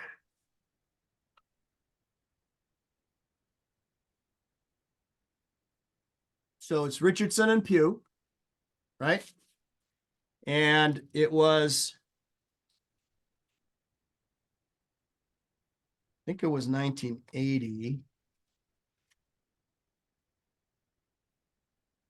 And 81, MIT Press, 1981. And you can see here, they were talking about the deer herd on the Kaibab Plateau, like if you wanted to model that. And in here, they talk about that formulation that I put into our model. Now, how did I know that? Because I read their damn book. Now you say, well, it's out of, I think it might still be in print and paperback form. I'm not 100% sure. Buy it used. But what if you didn't have this book or know about it because I'm an old person and you're not, you're a young person. And so you're like, yeah, it was before I was born or, you know, what do you do? So you don't know about this. What do you do? Thoughts? You go to AI and you say, give me some articles on system dynamics that deal with the Kaibab Plateau or deer populations. Okay, so yeah, you'd start Googling or using Chat GPT or whatever. What else might you do? Go to the System Dynamics Society literature. On the hot on the trail, you'd probably go to a discussion board, an SD discussion. Does anybody know of a study of Oh. And it's likely a senior SD person like me would say, oh, I know that. Look at this book. Look on page 179 or whatever. They do that. Okay. So again, staring at a blank sheet of white electronic paper is usually not terribly profitable. You know, it starts going snowblind and you start hating the field and you start saying, this sucks. I don't know how to do this. It looks easy, but it's not. Why am I here? I can be playing ping pong, whatever, right? So it doesn't hurt to ask. Doesn't hurt to ask senior people in the field. Now, in some fields, they're very competitive. Figure it out on your own, whatever. But SD people are usually pretty helpful. I know there's a Stella discussion board. There's a Vensim discussion board. You can, I think the Vensim one is run out of the UK. Vensim UK. Fitterman is always on it. I know. I get their daily digests or whatever they are. So, and I know Ann Johnson, my doctoral student who graduated in May, would use the Stella discussion board. So, excuse me, there might be some other ones. SIGs might have their own. I don't know. But it doesn't hurt to ask some senior people or put it out there, ask the society to ask them to put it out, you know, on any of their mailing lists. Does anybody know of? Almost always somebody will respond and help you, point you in the right direction. Now, this was deer, not dogs, you know, but it's better than just plopping down a coefficient, right? And saying, well, it's 2% or whatever. Right. Again, just plopping down a coefficient might be okay, depending on the circumstances. But if you're dealing with more sophisticated people who are going to want to see a little more detail, it probably makes sense to go dig a little deeper. Okay. So that's where I was going with the Jack Pugh thing got me started on Julie Pugh's living room or dining room table and all that. Okay. So the other thing then is, so that's where this came from. So again, I didn't invent that, right? So here's the thing is, where did I stick it? So over here, look at this one now. Module accepts input. So here's the desired dogs coming from here. This thing is sending its data, its information over here. Here's where it's coming in. Okay. And look what I said. Now, this is key. Watch this. This is another hint. I said the initial fraction of owned dogs that are infertile and uninfected, initial fraction that are infertile and infected, the 4 stocks. What fraction of the desired owned dogs should be in each of these stocks?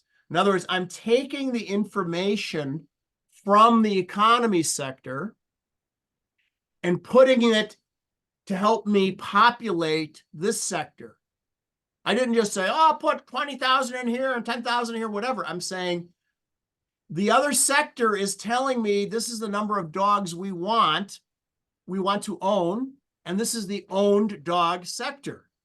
So I need that information here, and then I have to divide it among these 4 stocks here. I think I used ChatGPT to say what would the typical split among those stocks be. Okay. All right. And you can see there's a whole lot of interesting stuff going on here. But no, look at over here. The desired owned dog population and the owned dog population are the same. So what they want, they get. How did I do that? We'll save that for next time. Okay. Does everybody get it? So what am I going to do? Let's recap. I'm going to post the next econ sector with the infected and uninfected people, right? I'll post the yellow fever model. And I don't know if I PDF'd it or not, the George Richardson, Jack Pugh thing on how you calculate the birth rate coefficient. If I don't have it PDF'd, I'll PDF it and post it. And your assignment is to say, okay, my econ sector has to talk to the owned dog sector. So it's going to pass information. These are the number of dogs I'd like to own. We, the sector, would like to own. But there's 4 kinds of dogs owned in that sector. Infected and fertile, infected and not infertile, infected and infertile, non-infected and infertile. Sorry, let's start again. Uninfected and fertile, infected and fertile, infected and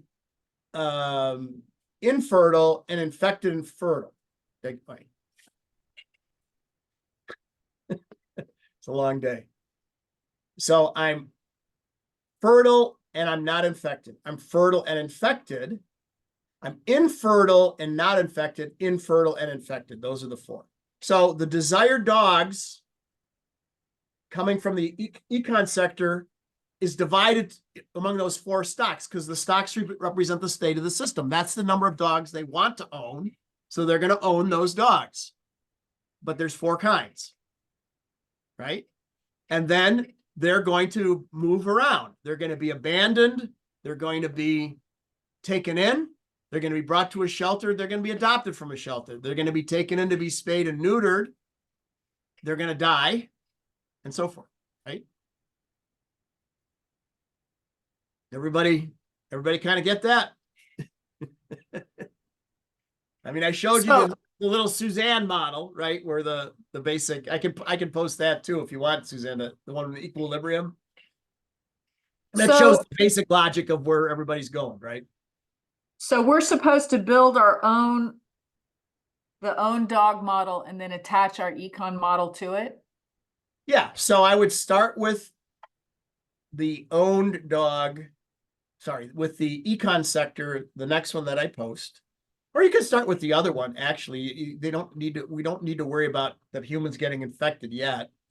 Either way, and the desired number of owned dogs, which changes as the economy goes, create an owned dog sector with those 4 kinds of dogs.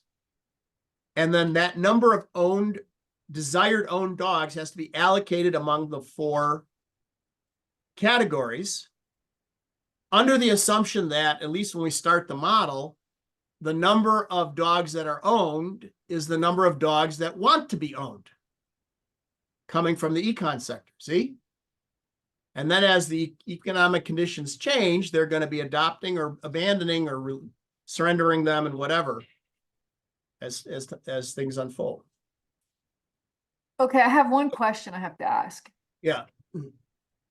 What is the significance of having having 4 stocks in the own dog where we're actually making the distinction whether they're spay or neutered or not?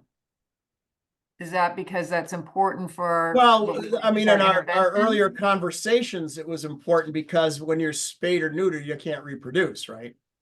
Yeah, but that doesn't really have any, impact on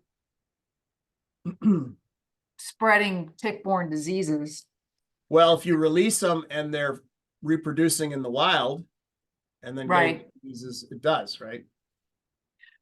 Right. I mean, I think it might be important when we talk about what our policy strategy is to reduce the Right, number of dogs. 100%. That's right. Yeah, right. So thinking ahead, right? It's like, That's why we're including it oh, now, yeah, of as course, opposed to right. adding later. Well, potato. I mean, if you want to say, Okay. well, we'll keep that in our hip pocket for later, I suppose. But yes, so that was right. So that was with our and you were talking about, this is a while ago now, Walmart, maybe they could do it at Walmart or something, or I can't exactly remember, but there's all sorts of clever things that you were mentioning that could be done as potential policies. Right. I mean, one of the things that, the reason I'm asking about that, I mean, in my mind, I know that spaying and neutering is like the ultimate solution to this, but it's also take advantage of the fact that there is this relationship. People have animals in their house now, where 30 and 40 years ago, that was not so common.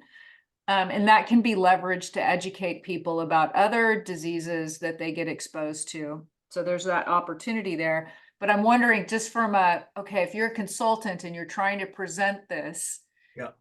that model has a lot going on in it. Do you want to do that, or do you want to start out with Well, something? Again, it's this, Who's your audience? Goldilocks.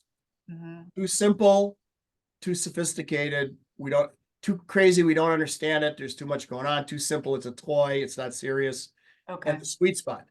So, again, the skill, let's call it a skill, is you listen to the narrative and you start to say, all right, I'm hearing the following things are important to the client, to the potential audience.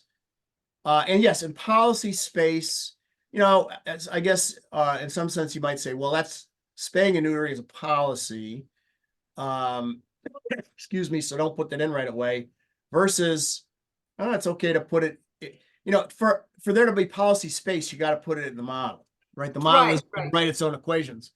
So, but then did I put in all the possible policy space? And the answer is, of course, no. So, maybe in terms of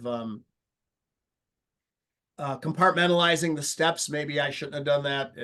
I don't know. It's just how I did it.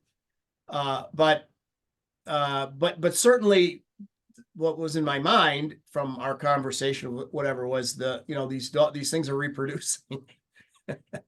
And when there's more of them in the wild reproducing, or more of it, and then in the shelters, that they excuse me, you said unless they're very young, they don't let them be adopted unless they're spayed or neutered.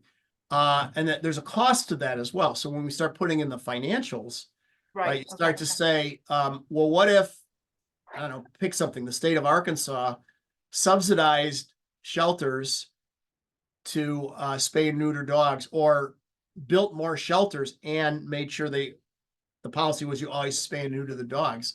Is that a better use of your funds to combat this problem than some other, spraying the woods with some friggin' Agent Orange or what do you do to kill these things, the ticks or whatever, or, what have you. So, it's part of the narrative, right? Right, when you stick it in there, yeah, I suppose it could have been second instead of first, I guess. I mean, we can, again. But it feel will- free. Feel free Try. to just put in two kind. It's fine, And I think having it already in the box, like Julia Childs, where you've already done it that way, maybe after the initial presentation, I don't know if that's a strategy or not, but I think for me, and potentially many consulting situation is like, what is the biggest shift that we're creating among the problem solvers, which would be our clients, is if I can get people to think about feral animals as being a public health issue rather than a stray dog issue, I think it makes interventions, you have more policy space for intervention. That's kind of what we're dealing with here. So the other thing that's in the model right now is that as the what happens is as the economy turns down, the dog owners are going to want to get rid of dogs, not 100%, but get the number they desire falls, that's going like this. It doesn't go to zero, but it, Right. and so you have two options: let them go or take them to a shelter. And I mean, you could take them to the yard and shoot it, I guess, but I'm not doing the old Yeller thing. There's some politicians in the United States that do that, but we won't go there. As a dog lover, I can't even bear to think about that. But at any rate, so what happens in the model is I made the assumption that your first move, and we could modify this, but your first move is to go to a shelter. But if the shelters are full, then you abandon them. Now you could modify that if you want. It's easy to modify. And but then if they see there's more, they're expecting more dogs coming in, they want to build more shelters. And there's no financial constraints. The model just builds any number of shelters that are needed. Okay, but there's going to be financial constraints. So that's a limiting factor. So the more you limit, the more the shelters fill and you turn them away, the more they get abandoned. Right? So there's all sorts of interesting feedbacks here, but there's no financials in here yet. And at some point there'll be budgets, and we can only handle so many, or we can only spay and neuter so many, or we won't euthanize them, we'll send them away, or whatever. There's cost to all this stuff, right? So you got to start saying that on net, in light of whatever objective function we have, what gets us what's the best cost benefit analysis or best bang for the buck, best way to reach our goal, whatever the multi-attribute criteria is, right? Okay. So a lot going on here. So so just go do that. I laugh because I remember in 1991, I was sitting at MIT in John Sturman's advanced system dynamics class. I first took his an intro class, and it was entertaining and fun and fairly straightforward, enlightening and all that. But then I took the advanced class, and my modeling partner was Paul Davidson from the J. Forrester of Norway, from Bergen, Norway. And we had to do this freaking and Paul and I were just scratching our heads, and we like, how do you do that? I don't know. How do you do that? And then the next class, Sturman would show us. I'd be like, did you know that? He goes, no. Did you know that? I'm like, no. I remember how hard I worked my ass off trying to, John would say, build the next sector. Here's some hints. And Paul and I would be working, we'd work alone, we'd work together and be like, is this working? Do you got anything? I don't know. And then he'd show us what he did. I'm like, oh, that's really good. How'd you know how to do that? And so what I'm saying is, I remember the struggle. You're not born knowing how to do this, but you've got to try. You got to think about it. You've got to say, all right, the guy said generic structures, molecules, literature search, know your literature, ask somebody, all right, you gave me some hints, so let me goof around a little bit here, see if I can make something happen. Maybe not perfectly, but can I get the own dog sector doing something not ridiculous? Like there's no negative dogs. And, they're being abandoned somewhere, but we don't have a feral dog sector in here yet. So they're going somewhere but they're not here. That's good. At this point in the model's development, nothing crazy is happening here, right? Can you get it that far? Then you're making progress. Then you're learning. Then you're thinking about the problem correctly. Again, would you do it if you had my level of experience? Would you do it exactly how I'm doing it? Probably not. Would you have the spaying and neutering there at this point? Probably not, apparently. But it is what it is, right? So you gotta start. You're not gonna drive in the Indianapolis 500 when you have your learner's permit. You gotta start, getting your feet wet a little bit. But unless you try, you're not gonna know how to do it. If it's just you watch me do it, that's fine. But then you're going to have to do a dissertation model, and I will 100% guarantee you'll be paralyzed. You won't know what to do. And if you're going to do an SD dissertation, you'll never finish because you'll be like, I don't know what to do. And I can't do it for you. Are you going to be available? Are we going to have office hours on Sunday evenings? My constraint, I got IQP kids on Sunday nights now since we haven't had any such office hours. But maybe later on Sunday evening or something. I don't know. Yeah, the IQP, the undergrads, they can never meet at any time during the day. They're like, can't we meet on a Sunday, professor? It's like, yeah, you understand that this is just a job, right? And I have a family and we do stuff. Like an undergraduate that's running feral on the weekends. But it's a problem for everybody finding daytime combinations to meet. So I've been meeting with the IQP kids on Sundays. I got several teams, but maybe we can do something. We'll see. I can probably push them around a little bit. Okay. So, all right. Any questions before we go our separate ways and do system dynamics? Everybody kind of gets it? I'm going to try. All right. And I'll try and, the recording has to convert, and then it has to convert on my C drive. Then it has to convert at YouTube. And then I got to do, because it's a slow process. So I'll look this PDF George's and Jack Pugh's stuff and upload all that stuff. Realistically, probably tomorrow morning. I'm going to go have supper now. Okay. All right. Thank you. All right, everybody. Thank you so much, bro. You're welcome. Bye. See you, everybody. Bye.